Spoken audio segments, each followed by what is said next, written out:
waxaan rabaa inaan qaybtii saddexaad ama fadhigii saddexaad ama batri inaan kaga hadla halkan ayaan rabaa oo ku saabsan arrimaha somalilan, arrimaha cabdimalik muuse coldoon, arrimaha iskuulka abaarso iyo jaamacadda barwaaqo inaan kaga hadlo. waana qaybtii kilibka ah ayaan kusoo afxidhayay ilaa waxyaabo dambe ay ka soo kordhaan insha allah. waxaan rabaa reer somalilan su'aalo 6 ah inaan weydiiyo. su'aalo 6 ah ayaan rabaa inaan weydiiyo, kadibna qof reer somalilan ah ama dowlad ha noqdo ama shacab ha noqdo ama qofku dooni ha noqdo inay nooga soo jawaabaan, ama ummadda soomaaliyeed ama ummadda muslimiinta inay uga jawaabaan 6 qodob inay uga jawaabaan.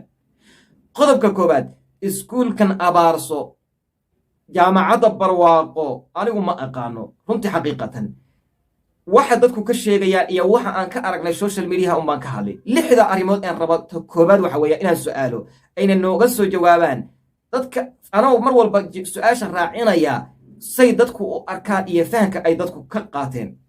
su'aasha koobaad waxay tahay, reer somalilaanow maxay tahay wiilashan dhabarka isku xambaaraya ee iskuulka dhigta, jaamacadda dhigta, ee wiilasha xambaarayaan?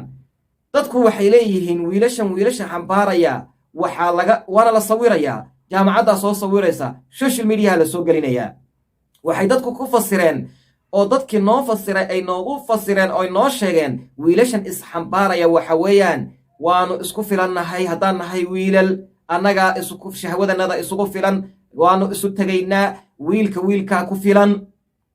risaalo iyo fariin noocaas ah bay bixinayaan.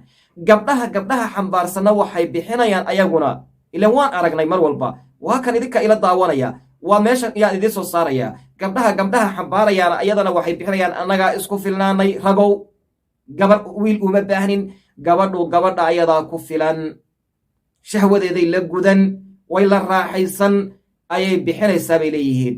hadday arrintaa arrin aan ahayn jirto nooga soo jawaaba, naga soo jaahilnimo bixiya. dadku labada wiilasha iyo gabdhaha isxambaaraya waxa aan anagu indhahayga ku arkay ee social mediaha yaalla sanooyin, waxay tilmaamaysaa arrinkaas bay leeyihiin dadku, ee idinku nooga soo jawaaba oo dadka ka shaafiya, si welibana aan qof aydan u jawaabayna dadkoo dhan aad u jawaabaysaan caalamka meel ay ka joogaan. waa qodobkii koowaad. qodobka labaad waxa weeyaan, carabkan ay gabdhaha iyo wiilashu waxay leexinayaan, carabka baa la soo saarayaa, waxaa kaloo la soo saarayaa indhahana waa la qalloocinayaa. sawirkaad arkaysaana meesha idiin saaray ayaad arkaysaan. carabka la leexinayo iyo indhaha la qalloocinayo meel kale oo iskuulle ka taya badan, ka aqoon badan ayaa waddamada aan joogno iyo waddamo walba ka jira, gaal iyo islaamna la wada dhigto. mas-uuliyaddana welibana ay dad gaala a leeyihiin. dhaqankaasi kama jiro. carab la soo saaro, indha la qalloociyo, dhaqankaas dadku waxay ku tilmaamayaan inay ka dhigan tahay dhaqan foolxun oo ah gabadha iyo wiilka inay isleefaan, inay xubinka taranka la isu leefo, in waxyaaba noocaas la sameeyo. arrinkaasay dadku ku fasirteen. idinka bal waxa aad ka wadaan noo soo jawaaba oo ummadda si toosa ugu soo jawaaba oo u sheega waxa aad ka wadaan carabkan aad soo bixinaysaan gabdhaha iyo wiilashuba, iyo indhahan aad qalloocinaysaan waxa aad ka wadaan. idinka unbay khaas idinku tahay. iskuulle way ka jireen adduunka, wayna ka jireen haddana way ka jiraan, wayna ka jiri doonaan, waxaana laguma arage. bal idinka dhaqankiina dadku waxay ku fasiranayaan, waxay ka wadaan waanu isleefnaa, xubinka taranka ayaa loo leefaa qofka, waxyaaba noocaas ah ayay ka dhigan tahay. indhaha la isu dabaya oo la isu qalloocinayaa. idinkaa meeshaasaan idiin soo saaraya. arrinta saddexaad inaad dadka uga soo jawaabtaan, fahamkooduna dadku si kale ay u fahmeen waxa weeyaan, musqulahan iyo xamaamyadan iyo meelahan lagu wada qabaysanayo ee gabadhii kale ku ag xaajo gudanayso, hadday kaadi haysay, hadday saxara ahayd, wixii ay isku ag gudanayaan. waad aragtaan meeshaasaan idiin soo saaraya shay walba oon ka hadlayo.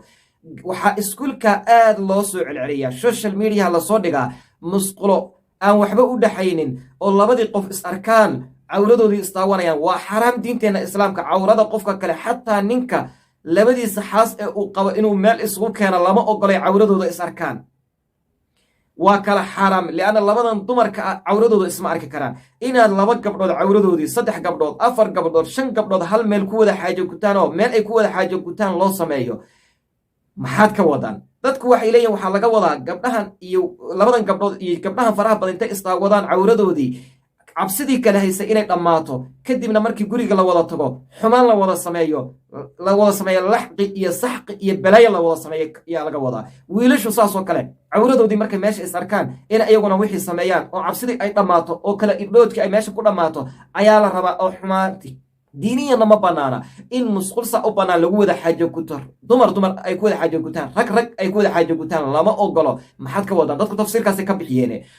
arrinta kale waxa weeyaan, gabadh idinka mid ah baa waxay sheegtay oo iskuulka soo martay baa waxay tiri horta dadku say wax u buunbuuninayaan oo meesha waa la isku gaaleeyaa ama jirto, laakiin waxaa jirta bay tiri dhaqan xumi fara badan. waa gabadh iskuulka soo martay oo baraha bulshada wax ku qortay. waxay tiri gaalayn siin iyo kiristiyaan dadka la baraya maanaan arag, laakiin waxaan aragnay akhlaaq xumi fara badan. akhlaaq xumida waxay ka soo qaadatay gabdha intii madaxa qaawiya la dhaho oo jirkiina qaawiya la dhaho ayaga oo qaaqaawan la leeyahay niman ajaanib ah oo gaala ah dalxiis la aada, jirkiinana qaawiya. miyayna diinteenna dhaqan xume ku ahayn? miyayna dhaqan xumi ahayn bay tiri arrintaas. arrinta kale waxay tiri 24 saac dad dhallinyaro oo shahwale ba waxaa looga sheekanayaa cinjirka goondhabka aqaata isticmaala, xanuunka iyo idinka difaacayaa. meeshaana waxay ka dhigan tahay bay tiri in dhallinyaradii la isu sahlayo, xumaantiina la horbooday ayay ka dhigan tahay bay tiri. arrintaas ayadana waa calaamatu su'aal. dadku waxay u qaateen xumaantii qofka marka ugu horaysa lama dhaho xumaantan samee, laakiin wuxuu ku samayn lahaabaa la tusiyaa. waxay leedahay gabadhiinnii idinku aad meeshiina wax ka baratay baa saa idinku eedaynaysa. taa maxaad uga jawaabaysaan? dadkuna su-aasha say gabadha u fahantay bay iyaguna u fahmeen. hadday fahan kale jiro noo sheega iyadana. arrinta kale waxa weeyaan, ardadiinnii qaar ka mid ah baa qiranaysa. dabcan labadaa waan israaciyey. dadka la qaawinayo, gabdhaha laleeyahay jirkiina qaawiya, marada iska dhiga, timihiina qaawiya, dadkan geestiga ah idiin imaadayna kaxaya laleeyahay, iyo gabadhaas ayada lafteedu cuyuubtiina iyo waxyaabo khaladaad ood leedihiin bannaanka soo dhigtay. laba arrimood baan israaciyey. arrinta kale ee idinku daraya waxa weeyaan,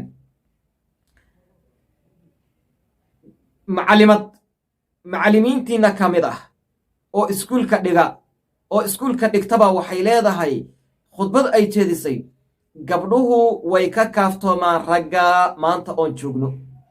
haddaan gabdha nahay annaga macallimiinta ah iyo gabdhahan kale ardada aba waan ka kaaftoonnay rag wixii la dhihi jiray.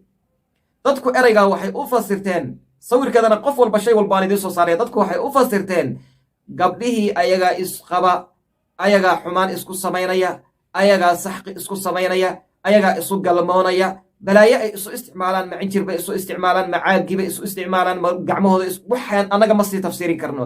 laakiin waxay ereygaasi ka dhigan yahay bay dhaheen, annaga haddaan nahay raggii waan ka kaaftoonnay, wixii shahwo gudasho annagaa isugu filan.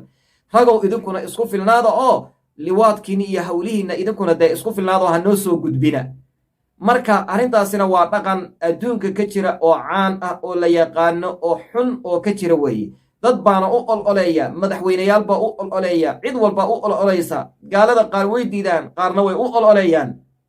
sida muslimiinta caqliga fayow u diidan yahay bay qaar gaalo ay u diidaan.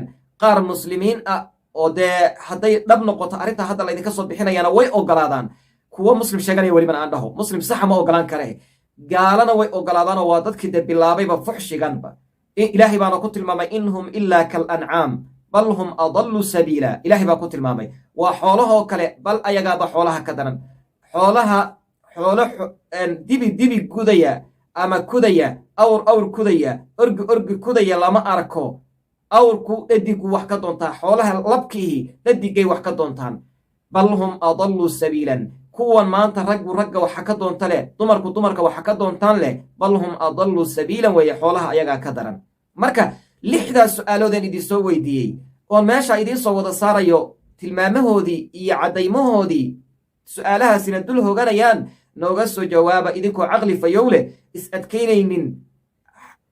intaa kadib waxaan idinkula dardaarmayaa, war niman yahow dhaqan xumida ha la hor istaago. ilaahay baa idin siiyey amni, meelo badanoo idinku dhow ma haysto. ilaahay baa idin siiye waxbarasho, ilaahay baa idin siiye ganacsi, ilaahay baa idin siiye waddan amni ah. ilaahay wuu idinku fiirinayaa. ilaahay ka cabsada subxaanahu wa tacaala. haddii kale wixii idinku dhacay walaaladiin oo deriskiina wixii ku dhacay idinkama foga, idinkana wuu idinku dhici. haddaad waxan aad wadaan aad sii wadaan. dadka ahlu khayrka idinku dhex jirana dee ilaahay baa nabigeenna inoo sheegay sala allahu calayhi wasalam, dad xumaan hadday sameeyaan waa la wada halaagaa. kuwa wanaagsanna qiyaamada ayaa la soo saaraa hadday dadka waajibka intay guteen weeye hadday aamusanna shaydaan akhras abay noqonayaan marka intaasaan idiin sheegay